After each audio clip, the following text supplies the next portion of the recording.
সম্রাট দেওয়ানবাগী জিন্দাবাদ জিন্দাবাদ।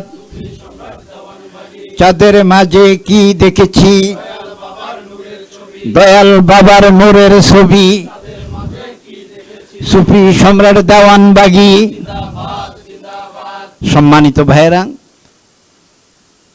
এখন আমাদের মাঝে অমীয় বাণী মুবারক পেশ করবেন মোহাম্মদ ইসলামের সম্মানিত ইমাম, বাবে মদিনা কেন্দ্রীয় রওজা মুবারকের সম্মানিত প্রধান খাদেম, বাবে মদিনা দেওয়ানবাগ শরীফের সম্মানিত পরিচালক, দয়াল বাবা কেবলা জানের কনিষ্ঠ সাহেবজাদা ইমাম ডক্টর মঞ্জুরে খুদা মাদ্দাজিলুল আলী দয়াল ছোট হুজুর, তিনি তার বাণী মোবারক পেশ করছেন। সকলে আদব ভক্তি মহব্বতের সাথে আপন আপন জায়গায় বসে পড়ুন।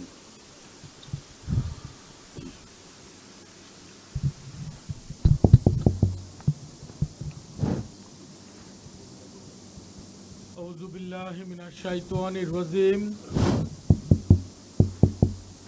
বিসমিল্লাহির রহমানির রহিম।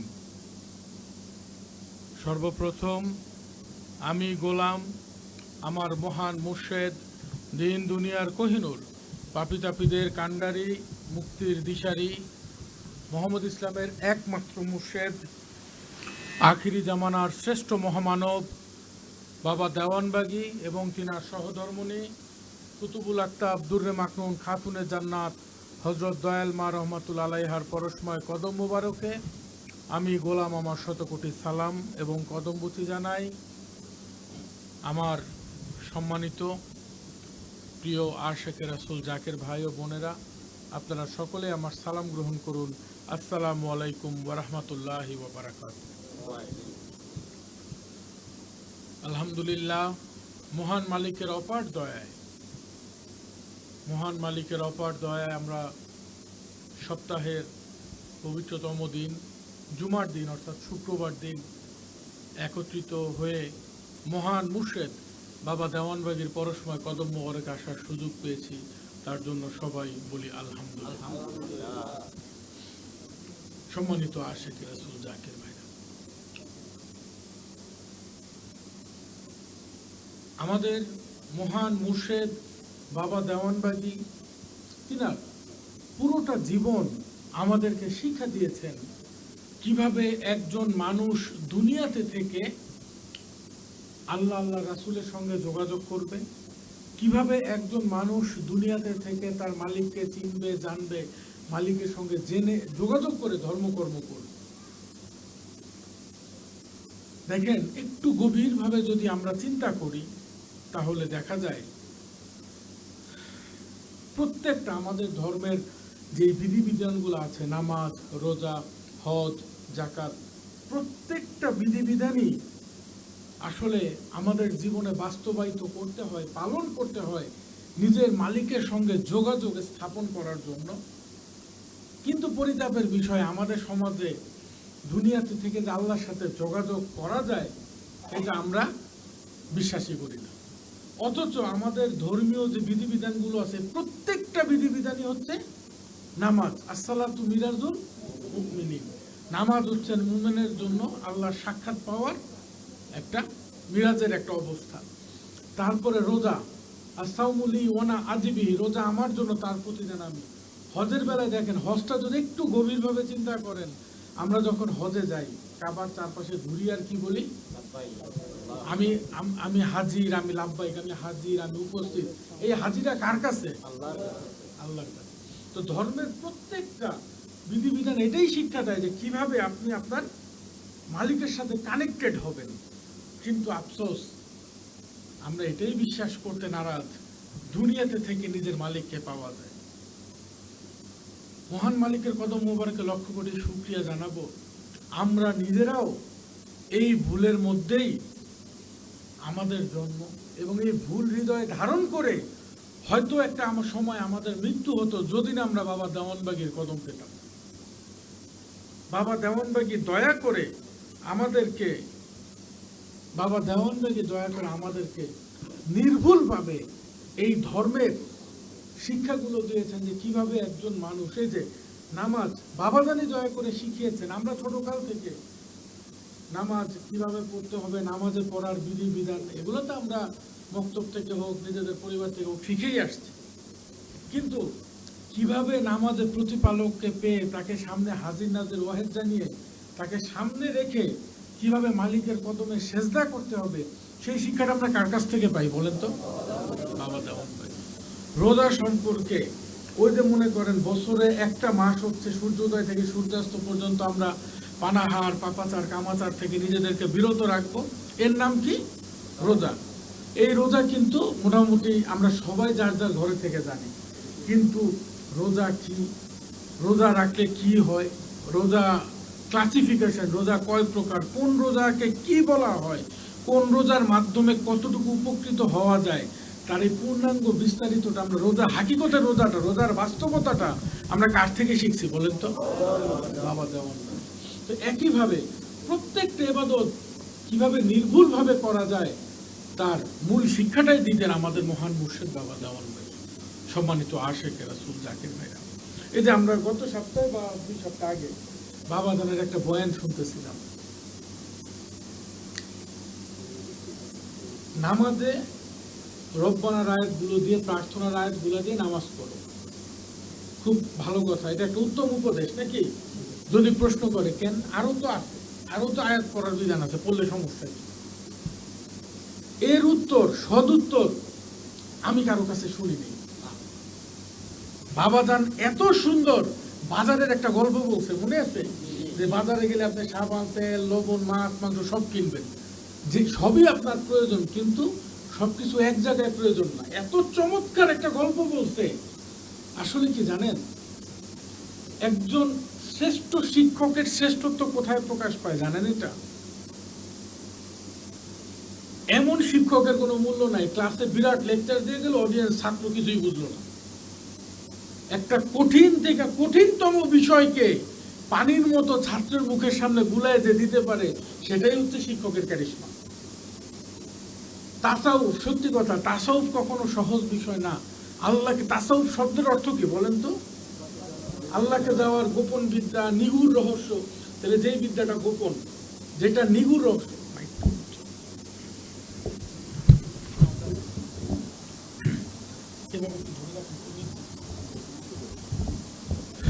তো তাসাউফের যে কথাটা বলবো, তাসাউফটা হচ্ছে আল্লাহকে পাওয়ার নিগুড় রহস্য, গোপন বিদ্যা। তাহলে যেই বিদ্যাটা গোপন, যেই বিদ্যাটা নিগুড়, সেটা কি সাধারণ মানুষ বুঝবে কখনো? অথচ দেখেন আমার মহান মুর্শিদ, উনি কেমন একজন শিক্ষক। বাবাজান যখন আলোচনা করেন, এটা আমি আপনাদের কাছে একটা চ্যালেঞ্জ দিই, ঠিক আছে আর লাগবে না। বাবাজান যখন, আমি সবার কাছে একটা চ্যালেঞ্জ দিচ্ছি এরকম, যে বাবাজান যখন বয়ান দেন, বাবাজানের বয়ান যখন হয় একটা মজলিসে, ক্লাস 4-5 বাচ্চা থাকে, থাকে না? থাকে না? আচ্ছা, ওই একই মজলিসে ইন্টার পাস করা মানুষ থাকে, থাকে না? থাকে না? ওই একই মজলিসে দেখবেন কম হোক doctorate degree, PhD holder, engineer, doctor, থাকে না? থাকে না? তো বাবাজানের যেই ক্লাস, সেই ক্লাসে ছাত্রের কিন্তু, যেমন আমরা যখন ইউনিভার্সিটিতে ক্লাস নেই, আমি যখন ইউনিভার্সিটিতে ক্লাস নেই, অনার্স ফার্স্ট ইয়ার, ওইখানে সব ফার্স্ট ইয়ারের বাচ্চাই থাকে, মানে কি বলি, ফার্স্ট ইয়ারের ছাত্ররাই থাকে। অনার্স সেকেন্ড ইয়ারের ক্লাস নেব, সবাই সেকেন্ড ইয়ারেরই থাকে। মাস্টার্সে যখন আমরা ক্লাস নেই, এখানে সবাই মাস্টার্সের ক্লাসে কিন্তু অনার্সের ছাত্র ঢুকে না, ঢুকে? অথচ বাবা দেওয়ানবাগির ক্লাসে ক্লাস 5-এর বাচ্চাও পড়ে। ওনার অডিয়েন্স যখন উনি আলোচনা করেন, ওইখানে দেখবেন ম্যাট্রিক পাস আছে, ওইখানে দেখবেন অনার্স করতেছে, ওইখানে দেখবেন পিএইচডি, ডক্টরেট হোল্ডার আছে, জেনারেল লাইনে ডাক্তার আছে, মানে ফিজিশিয়ান যারা, ইঞ্জিনিয়ার আছে, জজ ব্যারিস্টার আছে, আবার দেখবেন একেবারে বকলম টিপ সই দিতে পারে এমন লোকও আছে, যে শিক্ষাগত কোনো যোগ্যতাই নেই। বক্তব্য একটা, আলোচনা একটা, একই টপিক, আলোচনা শেষে সবাই যার যার বুঝ মতন শান্তি পাইয়া বাসায় ফিরা যায়, উত্তর পাইয়া। কেমনে সম্ভব?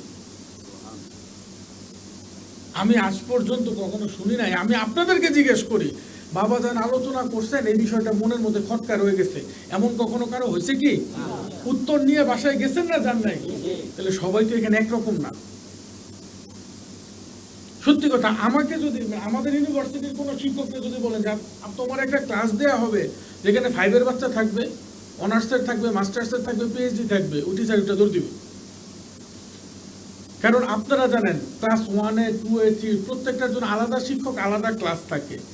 তাহলে বাবা দেওয়ানবাগীকে যদি একজন ধর্মীয় শিক্ষক চিন্তা করেন, উনি কতটা ক্যারিশমেটিক একজন শিক্ষক, ওনার কারিশমাটা কতটুকু যে তাসাউফের কঠিন থেকে কঠিনতম বিষয়গুলো উনি একেবারে পানির মতো করে আমাদের সামনে তুলে ধরতেছে। সত্য না মিথ্যা? একজন শিক্ষকের মাহাত্ম্য বলেন, একজন শিক্ষকের গুরুত্ব বলেন তখনই প্রকাশ পায় যখন তিনি একটা কঠিন থেকে কঠিন বিষয় তিনি যখন মানুষের সামনে অতীব সহজভাবে উপস্থাপন করতে পারে। সম্মানিত আশিকে রাসূল জাকির ভাইরা, সেই ধারাবাহিকতায় আমাদের মহান মুর্শিদ দয়া করে আমাদেরকে অনেক বিষয়ে শিক্ষা দিয়েছেন এবং তিনি দয়া করে আমাদের সামনে রেখে গেছেন। দেখেন, আমরা বাবাজানের আলোচনাগুলো শুনতেছি, শুনলে যেরকম আমরা ধর্মীয়ভাবে জানতে পারবো, ঠিক একইভাবে বাবাজানের বিভিন্ন সংস্কার, বাবাজানের বিভিন্ন উপলব্ধি সমূহ বাবাজান কিন্তু কিতাব আকারে রেখে গেছে না, যায় নাই? আমাদের উচিত হবে বাবাজানের এই কিতাবগুলো পড়া। আমরাও, আপনারা শুনলে খুশি হবেন, আমাদের খেজুর উদ্যোগ নিয়েছেন এই বইগুলোকে আস্তে আস্তে প্রিন্ট করে করে জাকিরদের সামনে নিয়ে আসা, যেন এই বইগুলোর মাধ্যমে, যেমন এই যে তাফসির মোবারকটা বিশ্বাস করবেন কিনা জানি না, আজ পর্যন্ত কোরআন, হাদিস এবং নিজের মালিক সম্পর্কে এত সহজভাবে, আল্লাহ সম্পর্কে, তারপরে আল্লাহর সাথে আল্লাহর রাসূলের সময় বিভিন্ন ঘটনা, এবং শুধু এই ঘটনা আল্লাহর যুগে, কি বলে, রাসূলের যুগে ঘটছে, আল্লাহ ঘটাইছেন এরকম না, এরকম ঘটনা আমাদের জীবনেও যে ঘটে, চমৎকার একটা কম্বিনেশন এই তাফসিরে আছে না নাই বলেন তো? এটা কিন্তু আমাদের মহান মুর্শিদের 33 বছর সাধনার ফল হচ্ছে এই তাফসির। তাই আমাদের উচিত হবে এই তাফসিরগুলো আমরা যেন পড়ি। দেখেন, তাফসির কিনে বাসায় নিয়ে গেলাম সেটা এক জিনিস, আর তাফসিরটাকে পরে আমার অন্তরে ধারণ করলাম সেটা আরেক জিনিস। তাই যেমন বাবাজান প্রায়শই বলতেন, আমি যেমন আমাদের সমাজে দেখবেন আলেম ওলামারা যারা আছেন, যারা কোরআন হাদিস বলতেছে, যে যখন জঙ্গিবাদ ধরা পড়লো, সব হুজুর, কেউ মুফতি, কেউ মুফাসসির, কিন্তু জঙ্গি, দেখছেন না আপনারা? তাহলে প্রশ্ন হইল, তারাও তো এই সত্যগুলো জানে, তাহলে তাদের জীবনে বাস্তবায়িত হইল না কেন? কারণ এই জ্ঞানটা তাদের মাথায় আছে। তাদেরকে কোরআন হাদিসের একটা জিজ্ঞেস করেন, যে কোনো বিষয়ে কোরআন হাদিস সম্পর্কে ফয়সালা জানতে চান, টাস উত্তর দিয়ে দিবে। কোরআনের বিদ্যাটা তাদের মাথায় আছে, ঝামেলা হইল অন্তরে নেই। যদি অন্তরে থাকতো, নিঃসন্দেহে তার অন্তরটা আলোকিত হইত। পরিষ্কার না? যেমন বাবাজান বলতেন যে একটা কাগজের মধ্যে সরেয়া আলো লেখা, এটা পড়লাম, এটা আমি জানলাম, আর ঘরে বিদ্যুৎ জ্বালায় আলো আনলাম, দুটা কি কখনো সমান? তাই নিজের অন্তরকে আলোকিত করতে হবে। সম্মানিত আশিকে রাসূল জাকির ভাইরা, আমাদের মহান মুর্শিদ বাবা দেওয়ানবাগী তার প্রত্যেকটা জিনিস, তার প্রতিটা জিনিসই আমরা যারা আশিকে রাসূলরা আছি, আমাদের সর্বস্ব দিয়ে রক্ষা করা হচ্ছে ইমানি দায়িত্ব। যেমন বাবাজানের কিতাব মোবারকগুলো আছে, তারপরে যদি বলেন সবচেয়ে বড় কথা বাবাজানের আদর্শ। বাবাজান দয়া করে যেই সুমহান আদর্শ আমাদের মাঝে দিয়ে গেছেন, আমরা কি মুর্শিদের সেই আদর্শটা নিজেদের অন্তরে ধরে রাখা উচিত না? এরপরে যদি চিন্তা করেন বাবাজানের ব্যবহার্য যে স্মৃতি মোবারকগুলো আছে, এই স্মৃতি মোবারকগুলো কিন্তু আমাদের সকলের ধরে রাখা উচিত। মহান মালিক যদি দয়া করে, আমরা সবাই মিলে চাই বাবাজানের এই ধর্মটাকে, বাবাজানের জীবদ্দশায় যেভাবে ছিল, বাবাজানের আদর্শ, বাবাজানের বাণী মোবারক, বাবাজানের কিতাব মোবারক, বাবাজানের ব্যবহার্য স্মৃতি মোবারক, এই প্রত্যেকটা জিনিসই আমরা চাই যুগ যুগ আশেকে রাসূলদের হয়ে থাকুক। কি বলেন, থাকবে না থাকবে না? তার জন্য আমাদের সকলের একত্রিত হয়ে আমাদের প্রচেষ্টা চালাইতে হবে। কারণ দেখেন, যেমন আজকে যারা সিম্পল একটা জিনিস দেখেন, বাবাজানের স্মৃতি শুধু ব্যবহার্য জিনিসটা, বাবাজানের ব্যবহার্য জিনিসগুলো যেমন স্মৃতি, এগুলা কেউ নিয়ে গেলে যদি কষ্ট লাগে, ঠিক তেমনি বাবাজানের আদর্শ যদি কেউ আমাদের কাছ থেকে নিয়ে যায়, এটাও কষ্টের।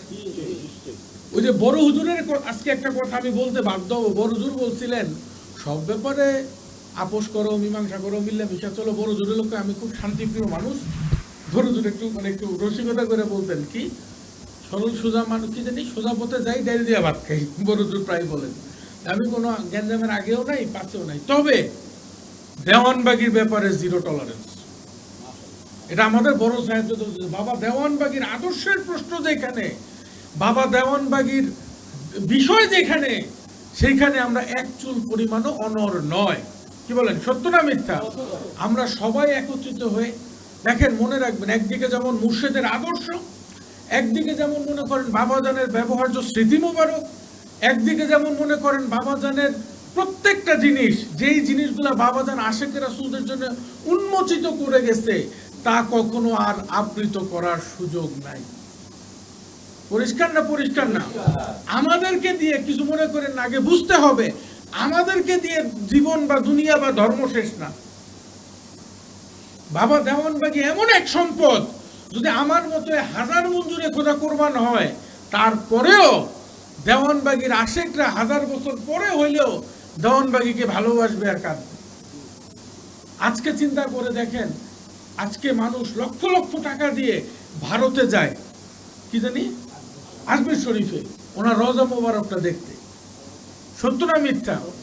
আজকে মানুষ ওই ওনাদের, আজকে যদি মানুষ লক্ষ লক্ষ টাকা খরচ করে তোপকাপি জাদুঘরে যায়, তোপকাপি নাম শুনছেন আপনারা? তোপকাপি মিউজিয়াম, এখানে রাসূলের, তারপরে রাসূলের আহলে বায়তের ব্যবহার্য জিনিস আছে। পাকিস্তানের লাহোরের আরেকটা মিউজিয়াম আছে। মানুষ আজকে পকেটের টাকা, লক্ষ টাকা খরচ করে দেখতে যায় রাসূলের তরবারিটা কেমন, রাসূলের ধনুকটা কেমন, রাসূলের পোশাকটা কেমন। এই যে বাবাজান যে আপনাদেরকে রাসূলের অনেক আগে কিছু স্মৃতি দেখাইছিল, মনে আছে? সিডির ক্যাসেট মনে আছে?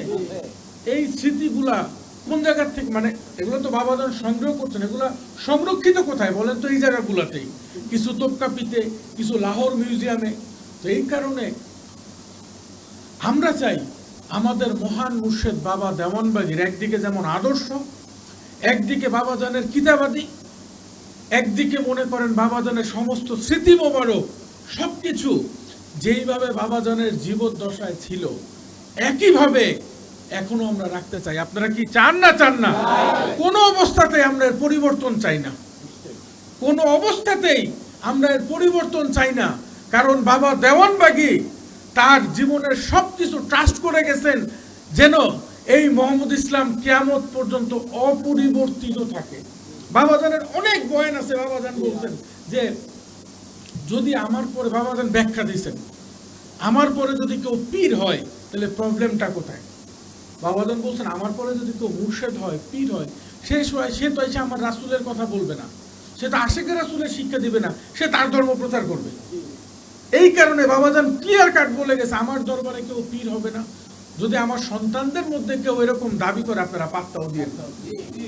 তো এই কারণে মনে রাখবেন, আজকে আমাদের সকলের মহান মালিকের কাছে আজকে এমন ভাইবেন না আকাশ থেকে একজন আসবে। আচ্ছা, আপনার বাবার জমি যদি কেউ দখল করে, শহর থেকে আইসে কি আরেকজন উঠাই দিবে? তো এই কারণে মনে রাখতে হবে, আমাদের মহান মুর্শিদ বাবা দেওয়ানবাগীর প্রত্যেকটা স্মৃতি মোবারক গুলো শুধু ব্যবহার্য জিনিস নয়। ওনার স্মৃতি মোবারক বলতে আমি মনে করি, যেমন মনে করেন আমরা যেমন এক নম্বরে যদি বলি বাবে মদিনা, আমরা কি সর্বস্ব দিয়ে মদিনাকে ধরে রাখতে পারবো না? পারবো না।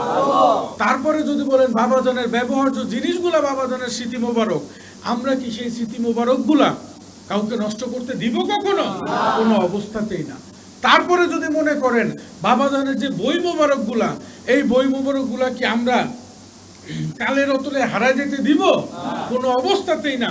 প্রত্যেকটা জিনিস আমরা চাই যে কিয়ামত পর্যন্ত যুগ যুগ মানুষের সামনে থাকুক। মানুষ এসে দেখেন, আমার মতো মানুষ আমরা থাকলেই কি আর না থাকলেই কি, আমি প্রায় একটা কথা বলি,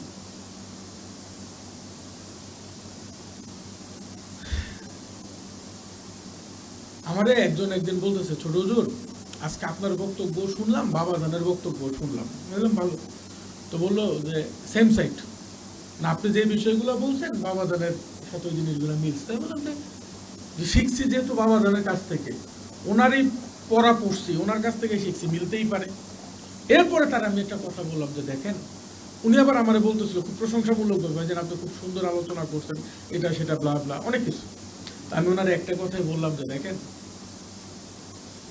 আমি কিংবা আমাদের এখানে আলোচকরা যারা আছে বা আমরা যারা আলোচনা করি, আমরা সবাই ভালোই আলোচনা করি, তাই আমাদেরকে বলা হয় কথার রাজা। আর দেওয়ানবাগী যখন বলেন ওটা হলো রাজার কথা, কথার রাজা রাজার কথা এক না। গুছাইয়া যে বলতে পারে সুন্দর করে, দেখবেন অনেক মানুষ গুছিয়ে গুছিয়ে সুন্দর সুন্দর কথা বলতে পারে, তাদেরকে কি বলে? কথার রাজা। আর দেওয়ানবাগী যেটা বলেন সলিড, ওয়ান এন্ড অনলি, কোনো পরিবর্তন নাই, ওনারটা হলো রাজার কথা। তো এই কারণে আমাদের এই বাবে মধ্যে আল্লাহর কি দয়া, দেখেন আল্লাহর কি শান, যে আমাদের এখানে যখন শুরু হয়, শুরুটাও হয় বা আমাদের এখানে যখন আলোচনার শুরুটা হয় দেওয়ানবাগীর সম্মান বলে শুরু হয়, এবং অনুষ্ঠানটা শেষ হয় কার মোনাজাতের মাধ্যমে? তাহলে এই যে আজকে মালিকের কদমে লক্ষ কোটি শুকরিয়া জানাই যে আজকে মুর্শেদ জাহেরা ওফাতেরও 3 বছর পর, 3 না নাকি 3 বছর পরেও আল্লাহ দয়া করে এক মুহূর্তের জন্য আমাদেরকে বুঝতে দেয় নাই যে আমাদের জীবনের কি পরিবর্তন আসছে। এটা কি আল্লাহর দয়া নয়? ছোট্ট একটা ঘটনা বলি, দেখেন আল্লাহর দয়াটা কিরকম, বাবা দেওয়ানবাগীর দয়াটা কিরকম, বাবা দেওয়ানবাগী কেমন দয়া দিয়ে রাখছেন, কেমন মায়া, কেমন মহব্বত দিয়ে রাখছেন। ছোট্ট একটা ঘটনা বলি, তাহলে একটা উদাহরণ দিলে বুঝবেন, ঘটনা নাকি উদাহরণ। হযরত যে নূহ আলাইহিস সালাম, হযরত নূহ আলাইহিস সালামের সময় যখন মহাপ্লাবন হবেন, উনি কিন্তু সবাইকে ওয়ার্নিং দিতেছিল, তোমরা সাবধান হও, সাবধান হও, সাবধান হও।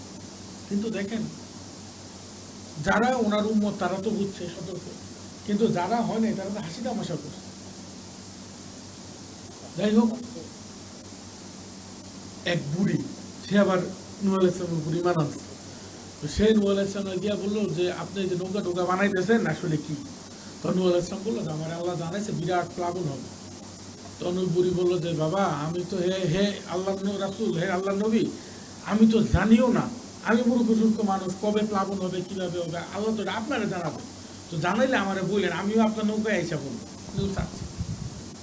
তো যাই হোক, নির্দিষ্ট সময় যখন নূহ আলাইহিস সালাম সবাইরে নিয়ে নিয়ে নৌকায় উঠলেন, নৌকা ছাইরাও দিল, প্লাবনও হইল, হঠাৎ করে তাড়াহুড়োর মধ্যে বুড়িমার কথা নূহ আলাইহিস সালামের মনে নেই। বুঝেন নাই কথাটা? মনে নাই। তো এরপরে প্লাবন শেষ, তখন নূহ আলাইহিস সালাম মনে করছে, আরে আমি না একজনের কমিটমেন্ট করে আসছিলাম। তো পরে নূহ আলাইহিস সালাম খবর নিয়ে দেখে হে তো তার বাসায় আছে, সেই মহিলা, সে তার বাসায় এসে, সে জানেই না যে এত বড় প্লাবন হয়েছে। আসলে এটা কি আল্লাহর একটা দয়া না? বাবাজান প্রায়শই বলতেন যে আল্লাহ যাদের উপরে দয়াশীল তাদেরকে দয়ার চাদরে মোড়ায় রাখে, দুনিয়া এদিক থেকে ওদিকে চলে যাক তারা টের পায় না। যেমন আল্লাহ বলেন কিয়ামতের দিন সব ধ্বংস হবে, শুধুমাত্র তারা না যাদেরকে আল্লাহ রক্ষা করে। কথাটা আমি এই কারণে বললাম যে আজকে বাবা দেওয়ানবাগীর আশেকদের অন্তরটা জুড়ে কি আছে বলেন তো?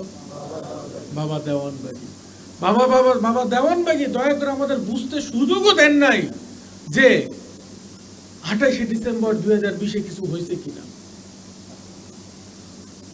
আজকে যে আমি এখানে বক্তব্য দিতেছি, আজকে আমার অনুভূতি যদি জিজ্ঞেস করেন, আমাকে যদি জিজ্ঞেস করে আচ্ছা 28শে ডিসেম্বর 2020 কি হয়েছিল, বিশ্বাস করেন আমি না মাঝে মাঝে চিন্তা করি কি হয়েছিল, কেমনে বিশ্বাস করব? প্রত্যেক শুক্রবার দিন প্রত্যেক অনুষ্ঠানে বাবা জানের সাথে মোনাজাত করে বাসায় যাই, বাবার বয়ান শুনি, তাহলে এখন তারপরে যে কোনো বিষয়ে দুশ্চিন্তা করলে মুর্শেদ আইসা সামনে আইসা সমাধান দেন। রওজায় গিয়া যখন মুর্শেদকে ডাকি মুর্শেদ আসেন। এটা কি পুরাটা আমরা সবাই কি মুর্শেদের দয়ার চাদরে ঘেরা আছি না নাই বলেন তো? তাহলে আমাদেরও দায়িত্ব হচ্ছে সর্বস্ব দিয়ে মুর্শেদকে ধরে রাখা। শুধু মুর্শেদের রওজায় আসলাম তা নয়, মুর্শেদের রওজায় আসলাম, মুর্শেদের আদর্শটা নিজের মধ্যে ধারণ করতে হবে, মুর্শেদের বই মোবারকগুলো আমাদের নিজেদের নিয়মিত পড়তে হবে, মুর্শেদের ব্যবহার্য স্মৃতি মোবারকগুলো আমাদেরকে সংরক্ষণ করতে হবে। মনে রাখবেন, একটা সাধারণ প্রাণী, আমরা তো মানুষ, একটা সাধারণ প্রাণীর ধর্ম কি জানেন? এই যে জঙ্গলে একটু দেখেন, বাঘ ভাল্লুক হাতি ঘোড়া যারা জঙ্গলে আছে তারা কি ধর্ম পালন করে? সিম্পল, তারা এক হচ্ছে নিজেরা নিজেদের লাইফকে সার্ভাইভ করায়, বাইচে থাকার জন্য তারা যুদ্ধ করে, শিকার করে। আর একটা জিনিস করে, তাদের পরবর্তী জেনারেশনকে নিরাপদভাবে জগতে এনে তাদের জীবনযাপনটা নিশ্চিত করে দেয়। দেখবেন একটা জঙ্গলের একটা হিংস্র প্রাণী সিংহ, সেও যখন বাচ্চা প্রসবের সময় আসে সে তার পাল থেকে আলাদা হয়ে যায়। দেখছেন কখনো? কি জন্য জানেন? কারণ সে চায় তার বাচ্চাগুলো অন্যদের ভিড়ে মারা না যাক, নিরাপদে জগতে আসুক এবং নিরাপদে তারা দুনিয়াতে থাকুক। এটা কিন্তু মানুষের মধ্যে প্রত্যেকটা পিতামাতায় নিশ্চিত করে না।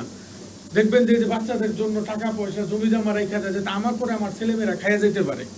এটা আমরা করি না। তাহলে সমাজেও হয়, জঙ্গলে হয়, তাহলে ধর্মে হবে না?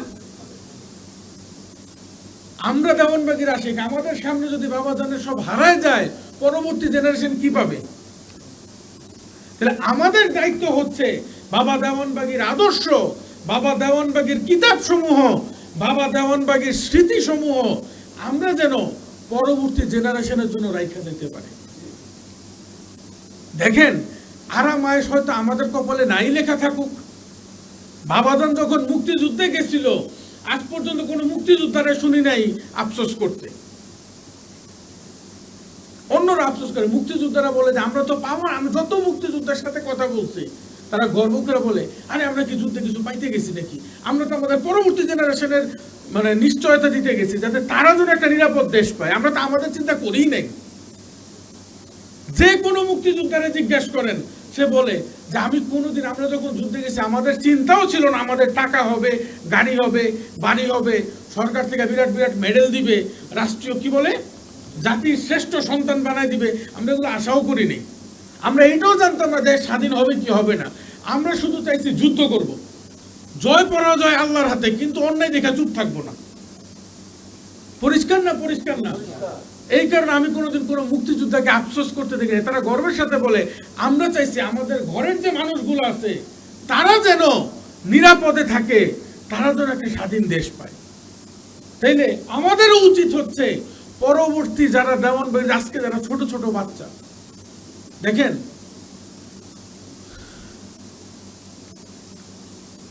ইংরেজিতে একটা প্রবাদ আছে, out of sight out of mind. চোখের আড়াল হইলে কি হয় বলেন তো? কথাটা আমি এই কারণে বললাম, আমার তো ভুল বুঝবেন না। আজকে জাহেরাতে আমরা যারা আছি, আপনাদের সবার সাথে বাবাজানের অনেক স্মৃতি মোবারক আছে না নাই? কিন্তু আমাদের ধরেন ছোট ছোট বাচ্চা, যেই বাচ্চার বয়স আজকে 2 বছর, যেই বাচ্চাটার বয়স আজকে 1 বছর, 1.5 বছর, 3 বছর, বিলো 3, 3-এর নিচে যারা আছে, এই সমস্ত বাচ্চা যারা আছে, তাদের সাথে কি মুর্শেদ বাবা দেওয়ানবাগির কোনো স্মৃতি আছে কি? তাহলে তারা প্রেমিকটা কিভাবে হবে বলেন তো? তারা প্রেমিকটা হবে বাবাজানের ক্যাসেট মোবারক দেখে, তারা প্রেমিকটা হবে আমাদের কাছ থেকে শুনে, তারা প্রেমিকটা হবে বাবাজানের আদর্শে লিখে যাওয়া বই মোবারক গুলো পড়ে, তারা প্রেমিকটা হবে বাবাজানের এই যে মনে করেন স্মৃতি মোবারক গুলো দেখে। সত্য না মিথ্যা? যেমন আজকে সারা বিশ্বে যারা আমরা আশেকে রাসূল, দেওয়ানবাগির আশেক যারা আমরা বলি, আমরা আশেকে রাসূল, রাসূলের যুগে একজনও ছিলাম। 1400 বছর পরে আমরা মনে করেন আজকে মিলাদে কাঁদি, ইয়া রাসূলুল্লাহ ইয়া হাবিবাল্লাহ বলে কাঁদি, রাসূলের মহব্বতে কাঁদি, কারণ বাবা দেওয়ানবাগি সেই রাসূলকে আমাদের সামনে উপস্থাপন করছেন। তাহলে আমাদের উচিত হবে সেই পরবর্তী জেনারেশনের সামনে বাবা দেওয়ানবাগিকে উপস্থাপন করা উচিত হবে না? শুধু আমি আলোকিত হইলাম আমারে দিয়ে ধর্ম শেষ না, বরঞ্চ বলেন আপনাকে দিয়ে আপনার জীবন শেষ হতে পারে, আরেকজনের যাত্রা শুরু। তাই পরবর্তী জেনারেশনের সামনে বাবা দেওয়ানবাগীর প্রত্যেকটা জিনিসকে আলোকিতভাবে তুলে ধরে রাখার দায়িত্ব কাদের বলেন তো? কাদের? আরো জোরে বলেন, কাদের? আমাদের। আজকে আমরা যারা বলতেছি যে সবকিছু দিয়ে মুর্শেদকে ধরে রাখবো, আমরা যদি আমাদের পরবর্তী জেনারেশনের সামনে বাবা দেওয়ানবাগীর এই জিনিসগুলো রাইখা যেতে না পারি, তাহলে মনে রাখবেন আমরাই সবচেয়ে বড় বোকামিতে পড়ব। সম্মানিত ভাইরা আমার, তাই আমাদের উচিত হবে আমরা যেন আমাদের পরবর্তী জেনারেশনের সামনে বাবা দেওয়ানবাগীর পরবর্তী জেনারেশনকে বাবা দেওয়ানবাগীর আশিক বানায়া দুনিয়া থেকে বিদায় নিতে পারি। আমি তাই প্রায়শই বলি যে আমাদের দুইটা রোল প্লে করতে হয়। এক, আমরা ছাত্র আইসা শিখবো, আর পরবর্তী জেনারেশনের কাছে আমরা শিক্ষক। যেমন দেখবেন যে রাসূলকে যারা দেখছেন তাদেরকে কি বলা হয় বলেন তো? সাহাবী। রাসূলের জীবদ্দশায় যারা দেখছেন, যারা ছিলেন, এরপরে যারা, তাদেরকে কি বলা হয়? তো তাবেঈরা শিখছে কাদের কাছ থেকে? তাহলে আমাদের পরবর্তী এখন যারা জন্ম নেবে, যারা আসবে, তারা বাবা দেওয়ানবাগী সম্পর্কে জানবে কাদের কাছ থেকে? তাই আমাদের দায়িত্বটা অনেক বেশি।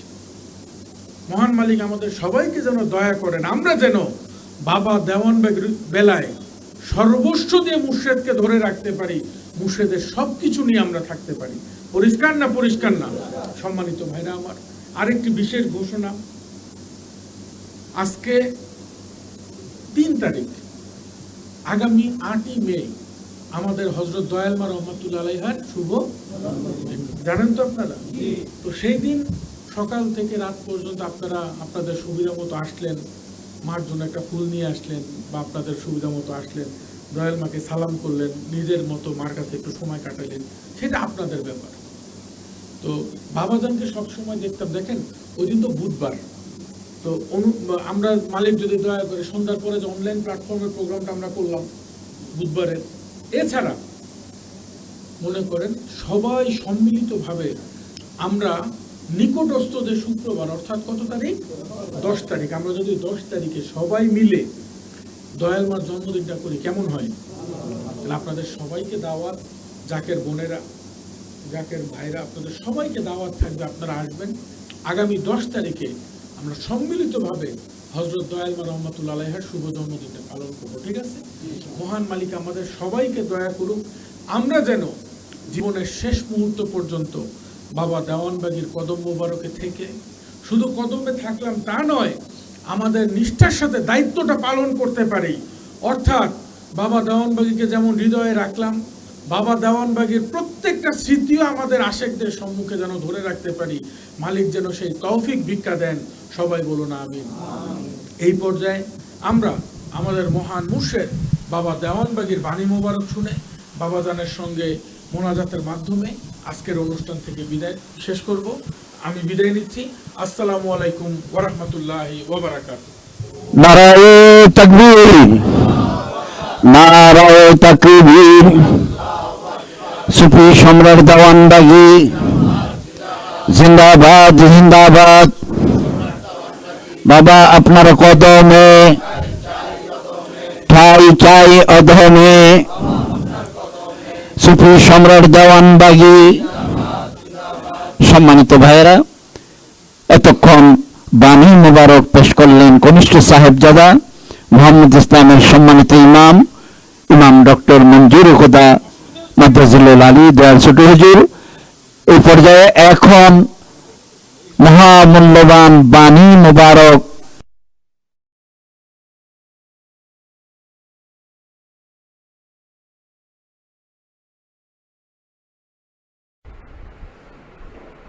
नहमदहु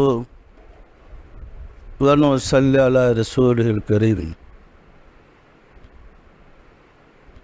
अम्मा बाद, प्रति सप्ताहे आशिक रसूल महफिले तालीम देওয়া হয় একজন মানুষ কিভাবে আদর্শ চরিত্রের অধিকারী হইতে পারে,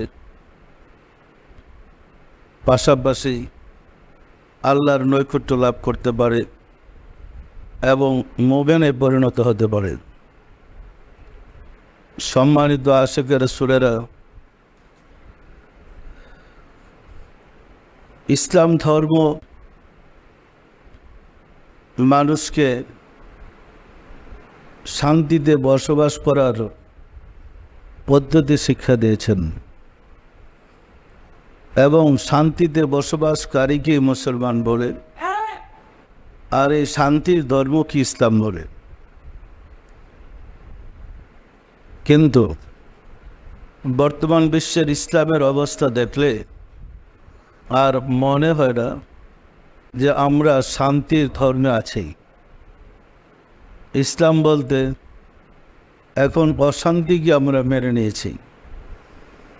আশিকে রাসূলেরা, এই কারণেই আমরা প্রতিনিয়ত তালিমের ব্যবস্থা করেছি যেন আমরা অশান্তি থেকে মুক্ত হয়ে নিজেরাও আল্লাহর দেওয়া নিয়ামত শান্তি লাভ করতে পারি। অবশ্য শান্তি লাভ করার জন্য বিশেষ বিশেষ কিছু নিয়ম পালন করতে হয়।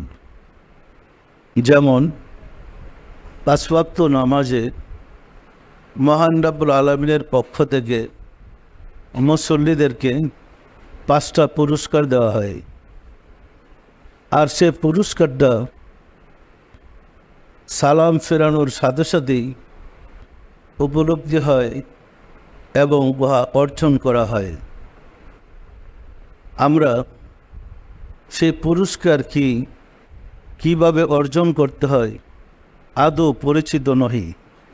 ফলে নামাজ পড়ার কম নামাজ পড়তেছি, নামাজ পড়ে আমি কি পাইলাম একটাবার আমাদের মাঝে চিন্তার উদয় হচ্ছে না।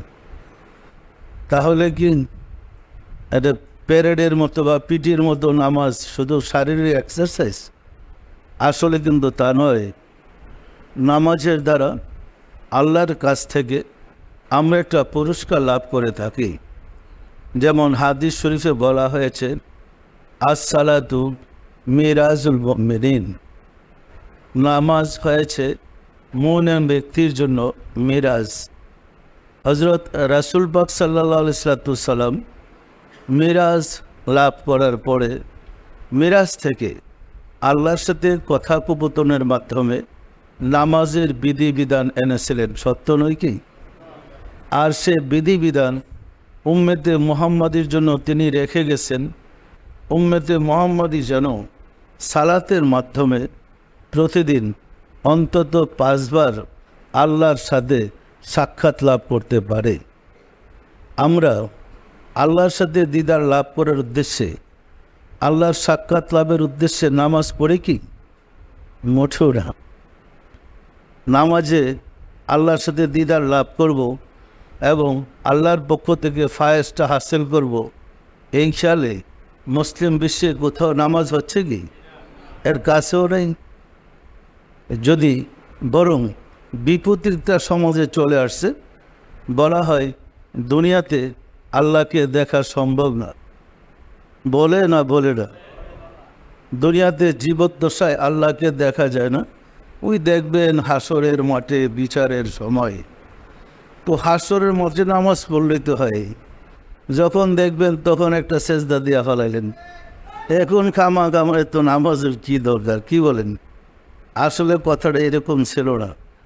মুসলমানরা যে কত দূরে, কত পিছনে গেছে এতেই বোঝা যায় নামাজের দিকে তাকালে। হুজুর সাল্লাল্লাহু আলাইহি সাল্লাম নামাজটা দিয়ে গিয়েছিলেন যে নামাজের মাধ্যমে আমরা আল্লাহর সামনে উপস্থিত হয়ে আল্লাহকে সেজদা করব। তিনি সেজদার বিনিময়ে আমাদেরকে একটা কিছু দিবেন না পরকালে দিবেন। আমাদের এত বিরাট দুর্ভাগ্য, মানে কেমনে যে এটা প্রকাশ করব আসলে ভাষাও জানা নেই। আমাদের এত দুর্ভাগ্য যে আমরা অপেক্ষা করেছি নামাজ পড়ে যাই, পরকালে এর বিনিময় পাবো। কি বলেন? আসলে পরকালের অর্থ ছিল আপনি সেজদা সমাপ্ত করেন, সালাম ফিরে এবার আগে তার পুরস্কারটা বলেন। পরকালের অর্থ হচ্ছে কর্মের পরে। যেমন 1 বছর লেখাপড়া করে পরীক্ষা দিলেন, এই রেজাল্টটা 26 তারিখ বের হবে, হবে না হবে না? পরকালের অর্থ পরীক্ষার পরে যে রেজাল্টটা, তাহলে এর অর্থ কি রেজাল্টটা মৃত্যুর পরে না কর্মের পরে? তাহলে নামাজটা তো এখন করলাম, আবার পরকাল কবে আসবে? মানে নামাজের পরকাল হলো সালাম ফিরানো। সম্মানিত আশিকের রাসূলেরা, আমাদের ইবাদত সঠিকভাবে হচ্ছে না বিধায় আমরা ইবাদত করে কোনো ফল পাচ্ছি না। ফলে ধরে নিয়েছি এই কালে তো আমরা পাবো না, পরকালে আল্লাহ দয়া করলে পাবো। কি তো যে এই কালে পায় নাই, পরকালে জিরো, তার ভাগ্যে আসলে কিছুই নেই। কেননা অতীতে যত নবী রাসূল হয়েছেন, প্রত্যেকেই নবী রাসূল আউলিয়া ইকরাম ইহ জগতেই আল্লাহকে পেয়েছেন। পেয়েছে না পায় নাই? মৃত্যুর পরে কেউ আল্লাহকে পেয়েছে এমন ঘটনা আছে নাকি? তো ওনারা যদি ইহকালে আল্লাহকে পেয়ে থাকেন, আপনি মৃত্যুর পরে আশা করতেছেন কি কারণে? যা নগদ পান তাই তো লাভ, বাকি না বাকিই থাকলো। কি বলেন সম্মানিত আশিকের রাসূলেরা? এর মূল কারণ হচ্ছে ধর্মের উপরে উপযুক্ত শিক্ষকের প্রচুর অভাব। যারা ধর্ম জানে, যার চরিত্র ধর্ম, যার কথা ধর্ম, যার আচার আচরণ ধর্ম, এমন ব্যক্তি সমাজে বিরল। নাই বললে অত্যুক্তি হবে না। কারণ যারা ধর্ম চালায় এরা টাউট বাটপার ধোঁকাবাজ। এই ধোঁকাবাজদের ধর্ম পালন করে কোনো মানুষ শান্তি পেতে পারে না। পারে? সমস্ত ধোঁকাবাজকে বাজকে সে ধর্মে কালোবাজারি করে, হেরোইনের ব্যবসা করে ইসলামের একটা সংগঠনের নাম দিয়ে মিছিল বাইর করতেছে। এর উদ্দেশ্যই হচ্ছে পুলিশ যেন গ্রেফতার না করে, ইসলামের কথা করে স্লোগান বাইর করে দিবে, গ্রেফতার এড়ানোর জন্য ইসলামিক সংগঠন হয়ে গেল। এই ধোঁকাবাজের ধর্ম কি ইসলাম? এই প্রতারক ধর্মের নাম কি ইসলাম? সমস্ত প্রতারক ধোঁকাবাজ বাটপারগুলা এখন বাঁচকেছে ধর্মের মধ্যে। অথচ নবী রাসূল আউলিয়া ইকরামগণ জীবন বাজি লাগিয়ে ধর্মটাকে নিজের চরিত্রে রূপ দিয়েছেন। যার চরিত্র ধর্ম, কেবল তিনিই পারে মানুষের চরিত্রের পরিবর্তন ঘটাইতে। যার চরিত্রের মাঝে ধর্ম নাই, তার দ্বারা ধর্ম আসবে কোথা থেকে? সম্মানিত আশিকের রাসূলেরা, ফিউজ বাল্ব কোনোদিনই বাতি জ্বালাইতে পারবে না, কিন্তু ফিউজ হয়ে গেছে। যার ভিতরে বাতি নাই, সে আলো দিবে কোথা থেকে? যার ভিতর অন্ধকার, তার দ্বারা মানুষ আলোকিত হবে কিভাবে? উপরের জুব্বা পাকড়ি লাগালে কি আলো বের হবে? কশিনকালও বের হবে না। যার হৃদয়ে ঈমান নেই, যে ঈমানের আলো দ্বারা হৃদয়কে আলোকিত করতে সক্ষম নয়, যে নিজেই আলো জ্বালাইতে পারে নাই, সে আরেকজনের মাঝে আলো জ্বালাইয়া দিবে কিভাবে? অতীতের নবী রাসূল আউলিয়া ইকরামদের ইতিহাস তালাশ করে দেখেন, নিজের হৃদয়ে আলো প্রজ্বলিত করার জন্যে তারা নিজেরাই ধ্যান করেছেন, সাধনা করেছেন, নির্জনে থেকেছেন, মুরাকাবা করেছেন। সত্য না মিথ্যা বলেন? আমাদের রাসূলের কথাই ধরেন, হযরত রাসূল সাল্লাল্লাহু আলাইহি সাল্লাম দীর্ঘদিন হেরা গুহায় ধ্যান করে নিজে আলোকিত হওয়ার পরে মানুষকে আলোর প্রতি আহ্বান করেছেন। কারণ অন্ধকারে শান্তি হইতে পারে না। দেখেন আমাদের শহরে যখন বিদ্যুৎ চলে যায়, একদম নীরব, মনে হয় মানুষ আছে এরকম মনে হয় না। কতক্ষণ পরে যখন বিদ্যুৎ আসে, সব দিক দিয়ে চিৎকার শোনা যায় আনন্দের। কি মানে বিদ্যুৎ আসলে একটা আনন্দের উল্লাস বইতে থাকে। সত্য না মিথ্যা বলেন? তো সমস্ত মুসলমানদের হৃদয়ে যখন বিদ্যুৎ চলে গেছে, সব নীরব হইয়া যার মাইর খাইতে চাচ্ছা মতো। আবার যদি ওলি আল্লাহর কাছে গিয়া ওই বিদ্যুতের কানেকশনটা লাগাইতে পারে, হৃদয়ে আলো জ্বললেই সারাটা শরীর আলোকিত হয়ে যাবে। আসলে আমরা আলো হারিয়ে ফেলেছি। আলো হারানোর কারণেই বিপদগামী হয়ে পড়েছি। এখন দিক বিদিক চেনার কোনো কায়দা নেই, বুঝতে পারতেছি না কোনটা সত্য আর কোনটা মিথ্যা। এই পরিস্থিতিতে আমরা যদি আবার কলবকে আলোকিত করতে সক্ষম হই, আমাদের কলবে যদি ঈমানের নূর প্রজ্বলিত করতাম সক্ষম হয়, অবশ্যই আমরা আলোকিত হতে পারবো এবং অবশ্যই আমরা শান্তি ধারণ করতে পারবো। সম্মানিত আশিক রাসূলেরা, শান্তি উপলব্ধি করা যায় অন্তর দিয়ে। জামা কাপড় দিয়ে কিন্তু শান্তি উপলব্ধি করা যায় না, কি বলেন? শান্তি অশান্তি উপলব্ধি করতে হয় অন্তর বা হৃদয় দিয়ে, কি বলেন? তো শান্তিটা উপলব্ধি করে অন্তর দিয়ে, অশান্তিটা উপলব্ধি করে অন্তর দিয়ে। সত্য না মিথ্যা বলেন তো? এখন যেখানে যে মিটার দিয়ে আপনি শান্তি উপলব্ধি করবেন, মিটারও যদি নষ্ট থাকে তা আপনি শান্তি বুঝবেন কেমনে? তার জন্যে আমাদের অন্তরকে পরিশুদ্ধ করতে হবে। কোরআনে অনেক কথা বলা আছে, পবিত্র কোরআনে অনেক কথা আল্লাহ বলেছেন, কিন্তু আমরা আমাদের মিটার নষ্ট, কোনো খোঁজ খবরই পাইতেছি না। আপনার কলবটাকে যখন আপনি জিকিরে পরিপূর্ণ করতে পারবেন, আপনার হৃদয়টা যখন আল্লাহর জিকিরে পরিপূর্ণ হবে, তখন ভালো এবং মন্দ উভয়টাই আপনারা বুঝতে সক্ষম হবেন। মানে বোঝার পথে আপনি আগালেন।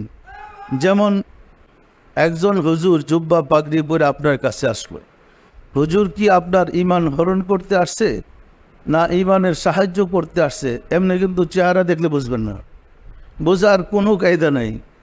আপনার মিটারটা যদি ঠিক থাকে, টেস্টার দেওয়া যেমন তারের মধ্যে বিদ্যুৎ আছে কি নাই, এমনি তার দেখলে তো আর বোঝা যায় না।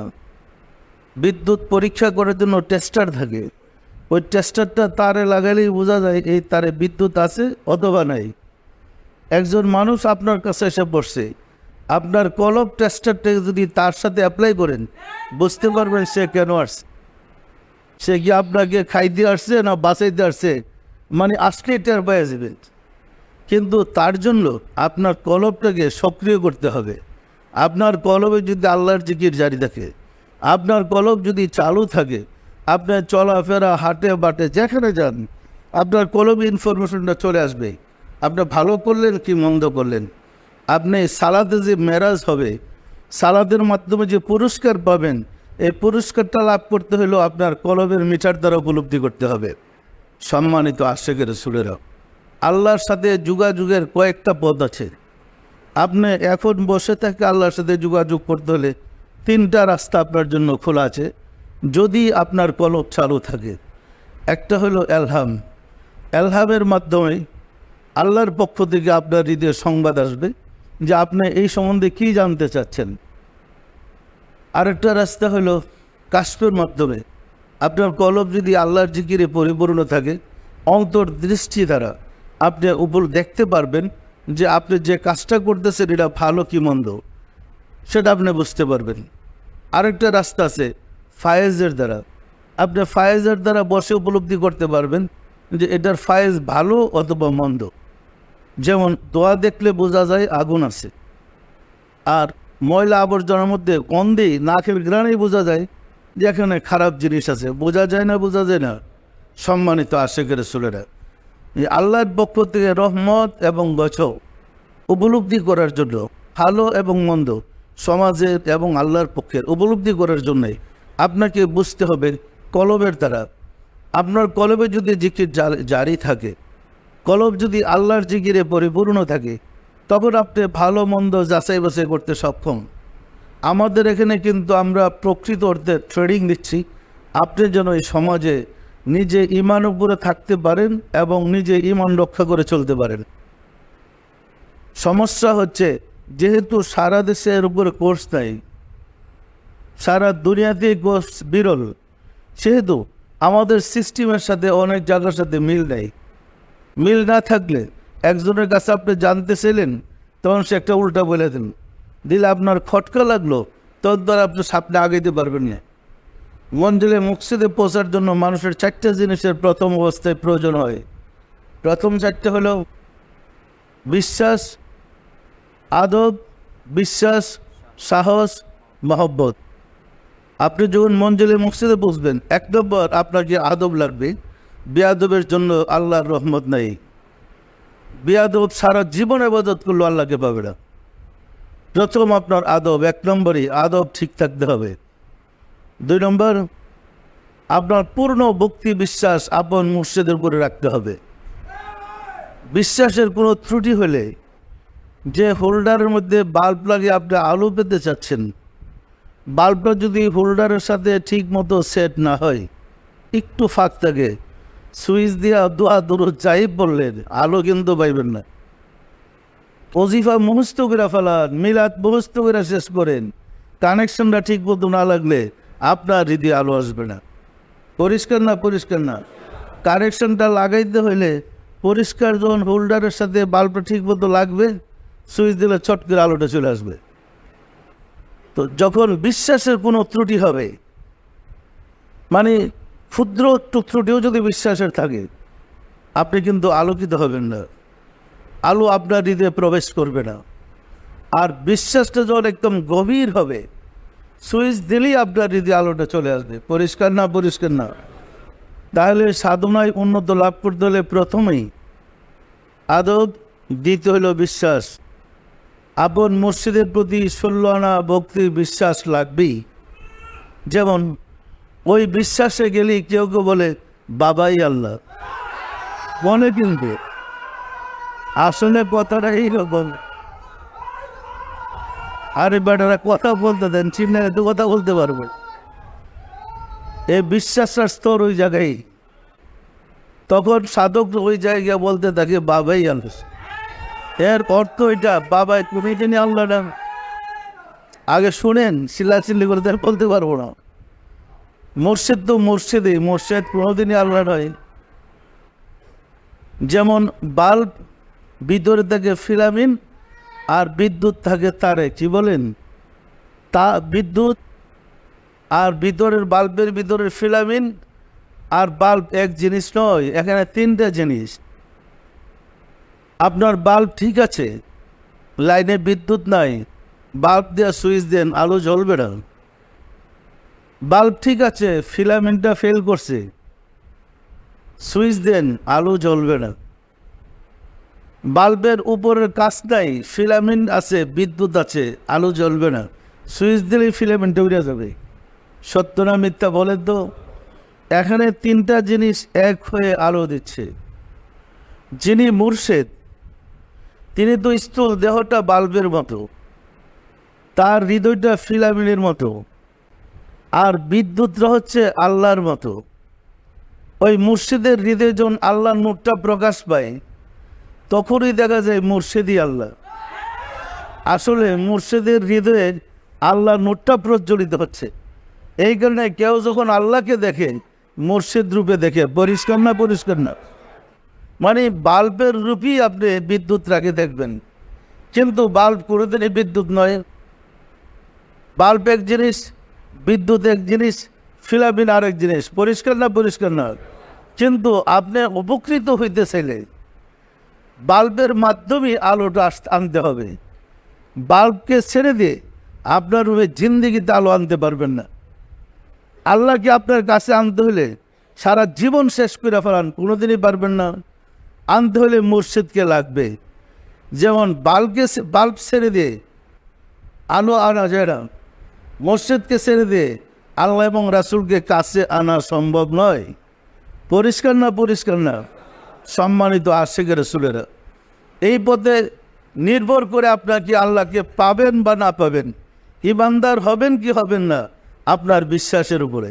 বিশ্বাসের ত্রুটি থাকলে আপনার মুর্শিদের ক্ষমতা নাই আপনাকে আলো দিতে পারে। বাল্ব বিদ্যুৎ হাজার চেষ্টা করলেও বাল্বের ভিতরে ঢুকতে পারবে না, কানেকশন যদি ঠিক মতো না লাগে। সত্য না মিথ্যা বলেন তো? তাহলে বিশ্বাস এক নম্বর হচ্ছে আদব, 2 নম্বর হলো বিশ্বাস, 3 নম্বর হলো সাহস। সাহস সাধনা মুরাকাবা করতে গেলে অনেক সময় এমন সব ভিতরের আত্মার অবস্থা দৃষ্টিতে চলে আসে, ভয়ে মানুষ মুরাকাবা সারিয়ে দৌড় মারে। বিষয়টা অনেক কঠিন। আল্লাহ একদম সস্তা না। যখন চোখ বন্ধ করে কলবে ডুব দেবেন, এমন ভয় লাগে তখন যে আসলে মুরাকাবায় থাকা কঠিন হয়ে পড়ে। তখন আপনার বিশ্বাস ঠিক রাখে, সাহস রাখতে হবে যে আমার মুর্শিদ আমার সাথে আছে, ভয়ের কারণে আমার সামনে আগাইতে হবে। পাশাপাশি বিশ্বাস রাখতে হবে যে অন্যরা যদি সাধনা করে আল্লাহকে পাই, আমি পাবো না কেন। নিজের আত্মবিশ্বাস লাগবে, মুর্শিদের প্রতি বিশ্বাস লাগবে, এবং সাহসের সাথে আপনাকে সাধনা করতে হবে। সাধনা করতে গেলে অনেক রকম রূপ দেখা যায়, এইগুলা দেখেই মানুষ ভয় পেয়ে যায়। ভয় পাওয়ার কিছু নাই, গভীরভাবে মোরাকাবা করতে হবে। করতে করতে আস্তে আস্তে ভয়টা কেটে যাবে। যেমন বইটা দেখায় নফসের কুপ্রবৃত্তিগুলা। আমাদের নফসের কতগুলা কুপ্রবৃত্তি আছে, কাম, ক্রোধ, লোভ, মোহ, মদ, মাৎসর্য। প্রতিটা রূপের প্রতিটা রিপুর এক একটা রূপ আছে, এক একটা সুরত আছে, এক একটা আকৃতি আছে। আপনি যখন আল্লাহর দিকে আঁকাইতে যাবেন, ওই রিপুগুলা রাস্তায় আপনাকে ডিস্টার্ব করতে থাকবে। দেখবেন গভীর মনোনিবেশ করলেন, হঠাৎ বলে একটা চিমটি মারল, আপনার লাফ দিয়ে উঠলেন, আসলে কিচ্ছু না। ওই সে ডিস্টার্ব করতেছে, আপনি এখানে গভীরে যেতে না পারেন। আরও গভীরে যেতেছিলেন, মনে হলো আপনার যেখানে বসছেন এখানে যেমন ঝড় শুরু হয়ে গেছে, আসলে কিচ্ছু না। ফলে আপনাকে ডিস্টার্ব করার জন্য রিপুগুলা বিভিন্ন কায়দা কৌশল শুরু করে, পরিষ্কার না।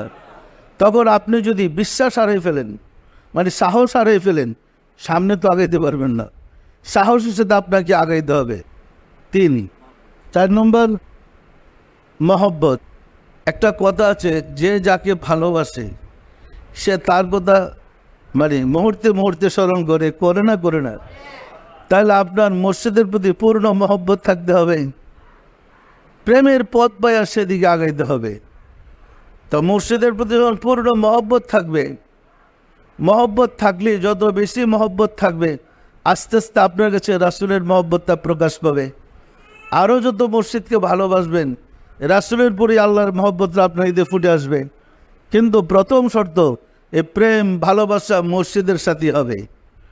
এই মহব্বত করতে করতে আপনার মাঝে রাসূল আসবে, আপনার কাছে আল্লাহ আসবে। পরিষ্কার না? ধাপে ধাপে আপনাকে মঞ্জিলে মকসুদে পৌঁছতে হবে। যেহেতু এই শিক্ষা সমাজের কোনো স্কুল কলেজে, কোনো মাদ্রাসায়, কোনো প্রতিষ্ঠানে নাই, সেহেতু এই শিক্ষার সিস্টেম অনেকেরই সমাজের জানা নাই। না জানার কারণে যখন হুট করে আপনারা কি একটা বললেই বিরুদ্ধে শুরু হয়ে যায় ফতোয়াবাজি। আসলে তারা তো এই বিদ্যা শিখে নাই। সম্মানিত আশিকের রাসূলের, এই মহব্বতের ধাপে ধাপে আপনাকে মঞ্জিলে মকসুদে পৌঁছতে হবে। মঞ্জিলে মকসুদে পৌঁছে গিয়ে শান্তি পাবেন। অবস্থাটা এমন হবে যে একবার দেন শরীরে জাঁকি মারতেছে, শরীর কাঁপতেছে, বয়ে প্রকম্পিত শরীর হয়ে যাচ্ছে। নামাজে যখন হুজুরের খেয়াল করবেন, দেখবেন শরীর কাঁপতে কাঁপতে কেউ তো পড়েই যায়, কেউ তো সেজদা দিলে মানে রুকুতে গেলে রুকুতে দাঁড়ায় থাকে। আবার কেউ মেরাজের নমুনা দেখতে গেলে নিয়ত বাঁধছে, রুকু সেজদার খবরই নাই। আবার কেউ সেজদায় গেলে সেজদা করছি, আর সেজদা থেকে ওঠার কোনো সময় থাকে না, মানে তার তো কোনো হিতাহিত জ্ঞান থাকে না। সম্মানিত আশিকের রাসূলেরা, এই অবস্থাটা কিন্তু হয় না। আল্লাহর যে বিদ্যুৎ কানেকশন, এটা আপনারাই বুঝবেন। যেমন মোরাকাবায় খেয়াল করে সারা শরীর গরম হয়ে যায়, কি হয়? গরম আসলো কোথা থেকে? আপনি শীতের রাত্রে কলমে ভালো মতো খেয়াল করেন, দেখবেন যে জামা কাপড় খুলে ফেলাইতেছেন, ঘাম ছুটে গেছে। কি আসে না? আবার কখনো কখনো মোরাকাবায় খেয়াল করেন সারা শরীর একদম শীতল হয়ে গেছে, মনে হয় যে বরফ চাপা দিলে যে অবস্থা, এই অবস্থা হয় না?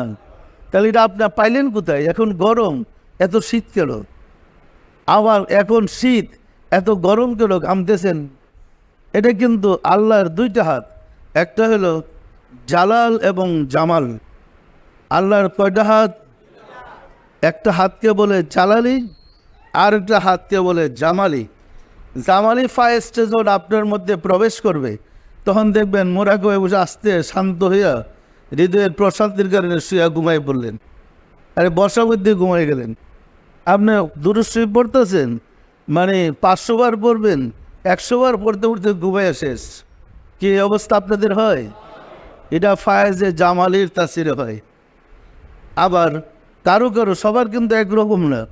মোরাকাবায় বসছেন, বসার পরে যে তসবিহ টিপতেছেন, দুরূদ শরীফ পড়তেছেন, গরমের ছুটে জামা কাপড় খুলে ফেলাইতেছেন, এটাকে ফায়েজে জালালি বলে। এটা আল্লাহর গরমের হাত। ফায়েজে জালালির কারণে ঘুম দূর হয়ে যায়, শুরু হয় পাগলামি। ফায়েজে জালালি যাদের হৃদয়ে বেশি ওয়ারেদ হয়, দেখবেন লুঙ্গি সঙ্গি ফালাইয়ে দৌড়ানো শুরু করে দিছে। তখন আপনার তারা ধৈর্যও বাইন্দা রাখতে পারবেন না, সিরাবিরা হ্যাঁ পাগলামি করতেছে, আসলে কিন্তু সে ইচ্ছা করে করতেছে না। জালালির তাসিরে তার জ্ঞান লোপ পেয়ে গেছে, নিজেকে কন্ট্রোল করার মতো তার কোনো অবস্থা নাই। পরিষ্কার না? পরিষ্কার না? আবার জামালির তাসিরে দেখবেন পয়রা রয়েছে তো পয়রেই রয়েছে, তার হিতাহিত জ্ঞান নাই, সে যে মানে পায়ে ধরে টানেন তালি বেয়ে ওঠা। পরিষ্কার না? পরিষ্কার না? এই হালাতগুলো আপনাদের হবে। সম্মানিত আশিকের রাসূলেরা, লজ্জার কথা না, বোঝার কথা বলছি। একজন কুমারী নারীর মাঝে তার মন মানসিকতা যেমন থাকে, ওই কুমারী নারীর বিবাহ হওয়ার পরে তার ডিম্বকোষে যখন সন্তান প্রবেশ করে, সে যখন কনসেপ্ট করে, তখন কিন্তু ওই নারী আর তার স্বাভাবিক অবস্থা থাকে না। থাকে? তখন হয়তো বমি বমি ভাব, তখন খাইতে পারে না, শরীর ম্যাচ করে, মানে স্বাভাবিক অবস্থা মা হওয়ার পূর্বে যে অবস্থা থাকে, সন্তানের কিট ডিম্বকোষে প্রবেশ করলে সে অবস্থা থাকে? থাকে না। ঈমান আল্লাহর দেওয়া নিয়ামত। এই মহান ঈমান আপনার হৃদয়ে প্রবেশ করলে আপনি কি স্বাভাবিকই থাকবেন? আপনার তো পরিবর্তন হওয়ার কথা। যাদের কলবে স্পর্শ করে দেওয়া হয় ঈমানের নূর, আল্লাহ শব্দের নূর হৃদয়ে গিয়ে ধারণ করেছে, তখনই দেখবেন তার স্বাভাবিক চিন্তার চেয়ে পরিবর্তন শুরু হয়েছে। সে আর স্বাভাবিক থাকবে না। যেমন মা হইতে গেলে যেমন ওই নারীর তার গঠন গাঠনের পরিবর্তন শুরু হয়ে যায়, মন মানসিকতার পরিবর্তন হয়ে যায়। আপনার হৃদয়ে যখন ঈমানের নূর, আল্লাহ শব্দের নূর প্রবেশ করবে, আপনার কিন্তু চিন্তা চেতনার পরিবর্তন হয়ে যাবে। যদি আগের চিন্তা চেতনার পরিবর্তন না ঘটে, বিশ্বাস করেন ঈমানের নূর আপনার হৃদয়ে গিয়া কোনো কাজ করতেছে না। যদি ঈমানের নূর গিয়া কাজ করে, আপনার অবস্থার পরিবর্তন হইতে বাধ্য। ইচ্ছা করেই আপনি আগের অবস্থায় থাকতে পারবেন না। মনের পরিবর্তন, চিন্তার পরিবর্তন, স্বভাবের পরিবর্তন, গুসা রাগ দেবাগের পরিবর্তন হইতে হবেই। পরিষ্কার না? পরিষ্কার না? দেখবেন এরপরে অন্য একটা অবস্থা আপনার মধ্যে বিরাজ করতেছে, তখন আপনাকে বুঝে নিতে হবে ঈমানের নূর নিশ্চয়ই আমার হৃদয়ে প্রবেশ করেছে। এই নূরটাকে যত্ন করে আপনার রাখতে হবে। যত বেশি যত্ন করতে থাকবেন, যত বেশি খেয়াল করতে থাকবেন, আস্তে আস্তে নূরটা আপনার মধ্যে বসে যাবে। বসতে বসতে হৃদয়টাকে সে পরিপূর্ণ দখল করে নেবে। ঈমানের নূর যখন হৃদয়কে পরিপূর্ণ দখল করে নেবে, সারা দুনিয়ার মানুষ ইচ্ছা করলো আপনার ঈমান নষ্ট করতে পারবে না। পরিষ্কার না? পরিষ্কার না? এই শিক্ষা মুর্শিদের কাছ থেকে শিখতে হয়, এক কিতাবে নয়, প্র্যাকটিক্যাল আমল করতে হয়। আর এই শিক্ষাটা বাস্তবে উপলব্ধি করার জন্যেই ঘন ঘন সহবতের প্রয়োজন হয়। আমরা যেমন স্কুলে, আমরা যেমন কলেজে, ইউনিভার্সিটিতে নিয়মিত গিয়ে অধ্যয়ন করতে হয়, শিখতে হয়, আল্লাহ প্রাপ্তির শিক্ষাটা তার চেয়ে আরও সহজ নয়, আরও কঠিন। কারণ যার মূল্য বেশি তার পাওয়াটাও দুঃসাধ্য। কি বলেন? আল্লাহকে একদম সস্তা নয়। এমন না মতিঝিলের মার্কেটে আল্লাহ ঘুরতে আছে। কি? আল্লাহকে পেতে হলে আপনার ভিতরেই পেতে হবে, তবে আপনার ভিতরে ক্ষেত্র তৈরি করতে হবে আল্লাহ প্রবেশ করার। যদি সিস্টেমটা ঠিক করে নিতে পারেন, নিয়মকানুন যদি ঠিক করতে পারেন, লক্ষ মাইল দূরের থেকে খেয়াল করলে দেখবেন আল্লাহ কিভাবে ভিতরে যাইতেছে, কিভাবে বের হইতেছে, আপনার খবর হয়ে যাবে। পরিষ্কার না? পরিষ্কার না? তখনই আল্লাহর সাথে যোগাযোগের, সমাজের সাথে যোগাযোগের তিনটা রাস্তা আপনার মধ্যে সৃষ্টি হবে: এলহাম, কাশফ, ফায়েজ। যখনই ঈমানের নূর হৃদয়ে প্রবেশ করবে, আপনি তো টেরও পাবেন না আপনার চোখ দিয়ে পানি ঝরতেছে প্রেমের টানে। আপনি হাঁটতেছেন, হঠাৎ মুর্শিদের কথা মনে পড়লো, দেখবেন চোখ বয়া টপ টপ হয়ে পানি পড়তেছে। এই অশ্বিক প্রেমই আপনাকে আল্লাহর সাথে যোগাযোগ করে দেবে। আর এই প্রেম যে পর্যন্ত সৃষ্টি না হয়, সে পর্যন্ত ঈমানের সৃষ্টি হবে না। যার মধ্যে প্রেম নাই, তার ভিতরে ঈমান নাই। ইমানকে সৃষ্টি করতে হলে প্রেমের প্রয়োজন আছে, আর উহা সাধনের মাধ্যমে হয়। সম্মানিত আশিকের সুরেরা, সাধনার জীবন মসজিদের দরবারে যাওয়ার আগেও মরিদ হওয়ার পর আমি 1 বছর বাহিরে ছিলাম।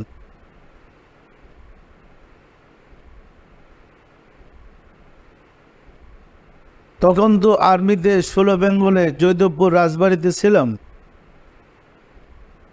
তখন বুঝতে পেরেছি মসজিদ থেকে দূরে থাকলে কি কষ্ট। যেহেতু আমার মন সবসময় মসজিদের জন্য কাঁদত, সেহেতু ওই বিভিন্ন সময় সালাতের মাধ্যমে, মুরাকাবার মাধ্যমে দয়া করে আমার কাছে রাব্বুল আলামিন ওই নিয়ামতটা পাঠিয়ে দেন, ওই ফায়েজটা। একদিনকার ঘটনা, আমার খাদেমকে আমি পাঠাইলাম আমার মসজিদের দরবারে যাওয়ার জন্যে। তো খাদেম গেল মসজিদের দরবারে, আমি তো যদুপুর রাজবাড়িতে, খাদেম গেছে ফরিদপুর চন্দ্রপাড়ায়। ওই খাদেম কখন আমার মসজিদের কদমবুসি করতেছে, খাদেম মসজিদের কদম মোবারকে হাত দিয়েছে, ওই সেকেন্ডের মাঝে আমার কাছে মুর্শিদ ওই নিয়ামতটা পাঠিয়ে দিছে। যে কদমবুসি আমি করলে যে নিয়ামতটা পাইতাম, কাছে গিয়া দূরে তিনি কিভাবে পাস করে দিলেন ওই নিয়ামত, বোঝা একটা কঠিন। মুর্শিদের সামনে আমার খাদেম গিয়া যা যা বলেছে, যা প্রয়োজন, ওই নিয়ামত সম্পূর্ণ আমার কাছে সাপ্লাই করতেছে। এর জন্য শর্ত কিন্তু প্রেম। আপনার মধ্যে যত বেশি মহব্বত, যত বেশি প্রেম সৃষ্টি হবে, তত বেশি আল্লাহর নিয়ামত আপনার ভিতরে প্রবেশ করবে। আল্লাহ নিজেই তো বলেছেন, ফাজকুরুনি আযকুরুকুম, তুমি আমাকে স্মরণ করো, আমি তোমাকে স্মরণ করব। আপনি যখন স্মরণ করবেন, তখনই আল্লাহর নিয়ামত আপনার হৃদয়ে প্রবেশ করবে। যখন আপনি বন্ধ রাখবেন স্মরণটা, ওই নিয়ামতটা প্রবেশ বন্ধ থাকবে। এই জন্যই বলতেছিলাম, সাধনা করতে হলে সর্ব অবস্থায় নিজের মনটাকে বিভিন্ন দিক থেকে ফিরে একদিকে লক্ষ্য রাখতে হবে। যখন লক্ষ্যটা আপনার এক হবে, আপনার ঠিকানাটা একদিকে হবে, তখন চলাফেরা, উঠা বসা সর্ব অবস্থায় আপনার মুর্শিদের কথা মনে আসবে। মুর্শিদের কথা মনে আসলেই আল্লাহর তরফ থেকে ফায়েজটা আপনার কাছে ওয়ারেদ হবে। আর এই ফায়েজের দ্বারা আপনার নামাজ কবুল হবে, ফায়েজের দ্বারা মুরাকাবা কবুল হবে, ফায়েজের দ্বারা ওজিফা কবুল হবে, ফায়েজের দ্বারা মিলাদ শরীফ কবুল হবে।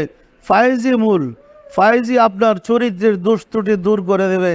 ফায়েজে আপনার কাম, ক্রোধ, লোভ, মোহ, মদ, মাৎসর্য এইগুলাকে সংযমী করে দিবে। এই ফায়েজের দ্বারাই আত্মার শুদ্ধি লাভ হবে। আর এই ফায়েজের দ্বারাই রাসূলকে পাবেন, আল্লাহকে পাবেন। সম্মানিত আশিকের রাসূলেরা, তার জন্য কিন্তু আমল করা শর্ত, তার জন্য বিশ্বাসের সাথে সাধনা করা শর্ত। এখানে অন্য কোনো ব্যাপার নাই। যে যত বেশি গোলামি করবেন, যে যত বেশি সাধনা করবেন, সে তত বেশি আল্লাহর নৈকট্য লাভ করতে সক্ষম হবেন। এর জন্য শর্ত গোলামি করা। যে যত বেশি গোলামি করেছে, যে যত বেশি সাধনা করেছে, সে তত বেশি উন্নতি লাভ করেছে। সম্মানিত আশিকের রাসূলেরা, সাধনার বিকল্প এই ইমানদার হওয়ার আর কোনো পথ নেই। ইমানদার হইতে হইলে, মোমেন হইতে হইলে, আশিকের রাসূল হইতে হলে সাধনার দ্বারা আপনাকে সেই জিনিস, সেই নিয়ামত অর্জন করতে হবে। খেয়াল করে দেখবেন, যারা শেষ রাত্রে উঠতে পারেন না, রাত্রে সন্ধ্যা রাত্রে ওজিফার পরে মনে মনে শোয়ার আগে বিছনায় শুয়ে মনে মনে মুর্শিদকে বলেন, দয়া করে আমাকে ওই সময় উঠাই দেন। আপনারাও জানতে দেখবেন মুর্শিদ গিয়ে আপনার উঠাই দিতেছে। কিন্তু আপনি যা বলতে চান মনে মনে বলেন, মুর্শিদ কিন্তু আপনার কাছে শুনতেছে। আপনি না দেখলেও মুর্শিদ কিন্তু শুনতেছে আপনি কি করতেছেন, আপনি কি করতেছেন দেখতেছে, কি বলতেছেন শুনতেছে। পরীক্ষা করেই দেখেন। সুতরাং ওইভাবে মনে মনে বলেন, তা মহব্বতের সাথে তরিকার আমল করে। আমরা চাচ্ছিলাম অসংখ্য লোক আশেকে রাসূল হোক, আমরা চেয়েছিলাম ঘরে ঘরে রাসূলের আশেক সৃষ্টি হোক। আমাদের মধ্যে যদি পরিবর্তন না আসে তরিকা করে কী লাভ? চেষ্টা করতে হবে আমাদের চরিত্র, চাল চলন, আচার ব্যবহার যেন আশিকে রাসূলের চাল চলন, আচার ব্যবহারে পরিণত হয়। সম্মানিত আশিকে রাসূলেরা, মহব্বতের সাথে তরিকার ওজিফাগুলো আমল করতে চেষ্টা করেন। পরেই দেখেন এর ভিতরে কী নিয়ামত আছে। নিয়মিত ওজিফাগুলো আমল করেন। অনেক সময় দেখা যায় একজনকে বইলা দিলাম ওজিফার বইটা, কিনা নিয়ে গেল, বাসায় নিয়ে যে রাইখে দিছে, এটা খোলার সময়ও নেই। তাহলে তার শিক্ষাটা কি হবে? প্র্যাকটিক্যাল করে দেখেন কি রেজাল্ট আসে, করলে তো আপনি উপকৃত হবেনই। আর আপনাকে উপকার করার জন্য দিয়ে ওজিফাটা দেওয়া হয়েছে। মহব্বতের সাথে তরিকার নিয়ামতগুলা, নিয়ম কানুনগুলা নিজের আয়ত্ত আনেন। আনতে পারলে আপনারা অবশ্যই উপকৃত হবেন। আমরা চাই আশিকে রাসূল সৃষ্টি হন, এবং পাশাপাশি অতিরিক্ত কাজ করতে হবে। সেটা হচ্ছে আপনি অন্য ভাইকে দাওয়াত দেওয়া, তাকে আশিকে রাসূল বানান। আপনি নিজে আমল করেন, আরেকজন ভাইকে উৎসাহিত করেন, আত্মীয় স্বজনকে দাওয়াত দেওয়া, আশিকে রাসূল বানাতে চেষ্টা করেন। আপনার কথায় যদি 10টা লোক আশিকে রাসূল হয়, অন্তত তার উসিলায় আল্লাহ আপনাকে সাহায্য করতে পারে না? পারে না। একটা গল্প শুনেন। আমাকে প্রথম জীবনে কলব দেখাইছিলেন একজন লোক, তার নাম সিরাজ। হাতিরপুল খানকা থেকে সে আমাকে কলব দেখাইছিলেন। পরবর্তীতে মুর্শিদ যখন আমার প্রতি সদয় হইলেন, আমি তো মসজিদের দরবারে চলে গেছি।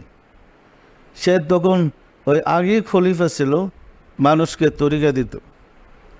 কোনো এক কারণে, তার বেয়াদবির কারণে তার পদস্খলন হয়ে গেছে। পদস্খলন হওয়ার পরে বেয়াদবির কারণে সে আর ঈমান নিয়ে কবরে যেতে পারে নাই। তো তার মৃত্যুর পরে আমি তাকে কয়েকবার স্বপ্ন দেখলাম।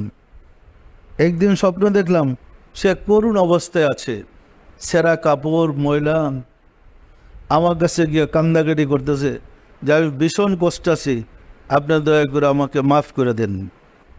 তো স্বপ্নটা দেখে আমার কাছে ভীষণ খারাপ লাগছে। আমি মুর্শিদের কাছে গিয়ে বললাম, বাবা, আমি সিরাজ ভাইকে স্বপ্ন দেখেছি, সে ভীষণ কষ্টের মধ্যে আছে, আপনার দয়া করে তাকে মাফ করে দেন। তার আযাবের ব্যাপারে আমি তার কাছে হাক্কুল এবাদে ঠেকা, সে আমাকে সবক দিছিল, আপনি তাকে মাফ করে দেন। মুর্শিদ খেপে গেল, আপনি কিসের ঠেকা? অনেক চেয়ে গেছেন, আপনি তার উপর কাছে কি ঠেকা? ওই দিন আর কোনো কাজ হইল না। দেখলাম যে মুর্শিদ খুব রাগ তার উপরে।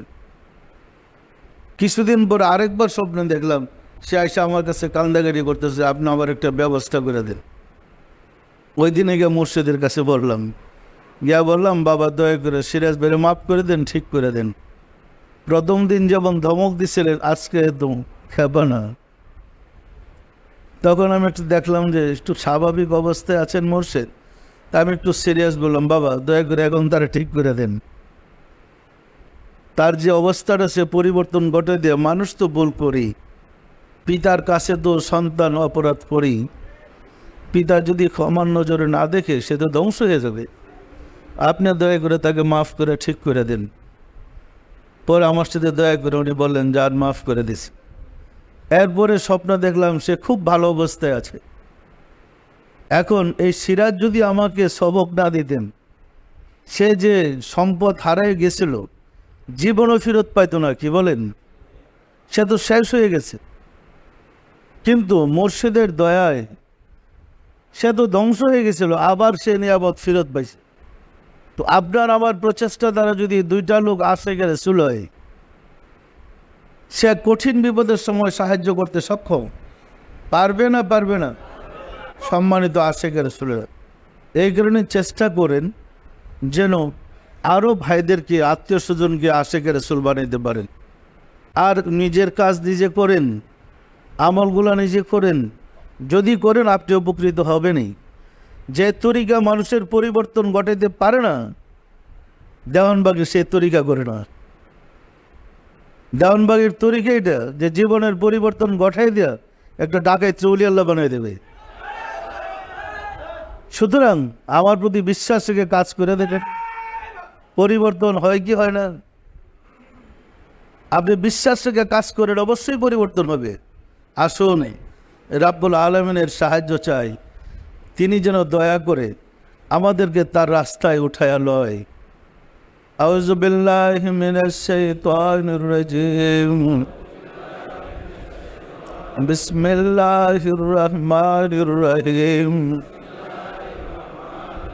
আস্তাগফিরুল্লাহ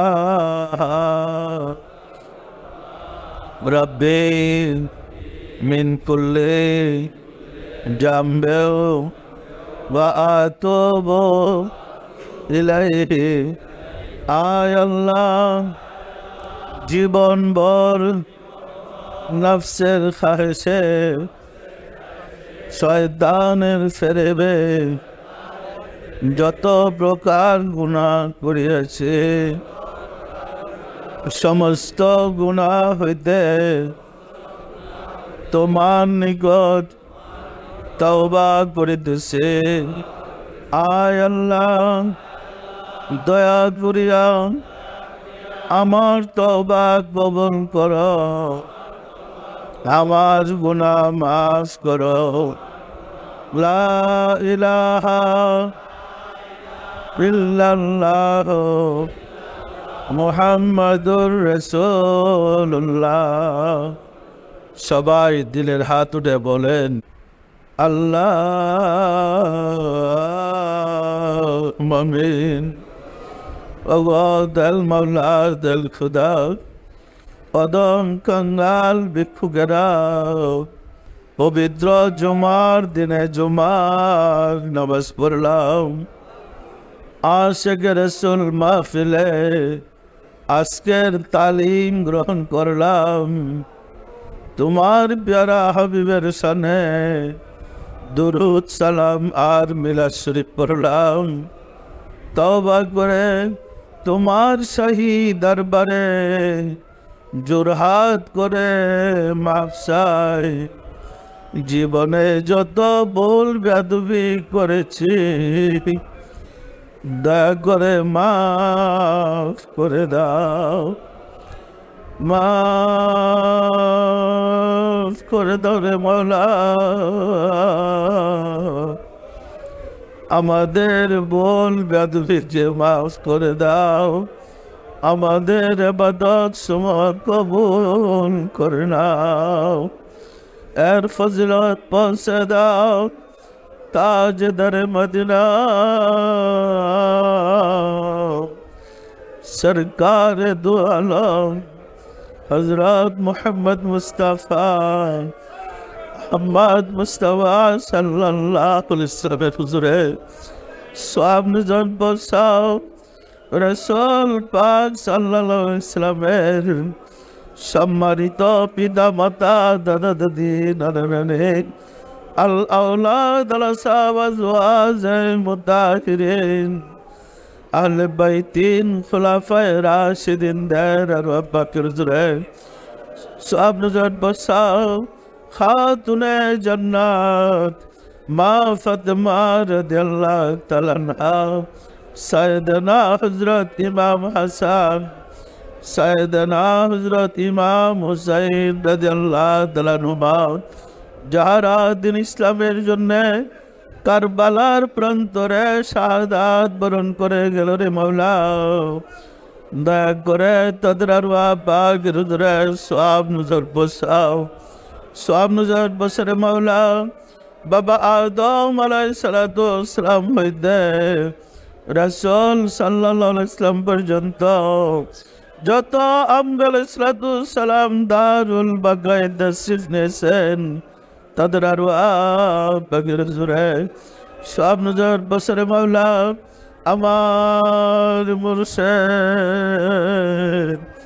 পীরানে পীর দস্তগীর সুলতানুল মাশায়েখ সুলতান ইয়া মুজাদ্দাদ ইয়া তরিকার ইমাম শাহ চন্দ্রপুরী রহমাতুল্লাহ আলাইহি হুজুরে তার সহধর্মণী হযরত বড় মা রহমাতুল্লাহ আলাইহি হুজুরে সওয়াব নজর বসরে মাওলা। হযরত খাজা বাহাউদ্দিন নকশবন্দ রহমতুল্লাহ, মুজাদ্দিদ আল-ফিসানি রহমতুল্লাহ, খাজা মাইনুদ্দিন চিশতি রহমতুল্লাহ, বড় পীর আব্দুল কাদের জিলানী রহমতুল্লাহ, তাদের তরিকার সিলসিলায় যত পীর অলি গাউস কুতুব, তামাম পৃথিবীর মোমেন মোমেনাত যে যেখানে কাল করিয়াছে রে মাওলা, দয়া করে তাদের আরো আব্বাগের হুজুরে সওয়াব নজর বসাও, সওয়াব নজর বসের মাওলা। আমরা ভিক্ষুকেরা যারা তোমার শাহী দরবারে হাত উঠালাম, আমাদের আপন গর্ভধারিণী মা জননী, জন্মদাতা পিতা, মহাবদ্র স্ত্রী, শ্রদ্ধা শ্বশুর শাশুড়ি, দাদা দাদি, নানা নানি, খালু খালা, ছেলে মেয়ে খেসাগ্রাবান যে যেখানে দেখাল করিয়াছে রে মাওলা, দয়া করে তাদের আরো পাক হুজুরে সওয়াব নজর বসাও।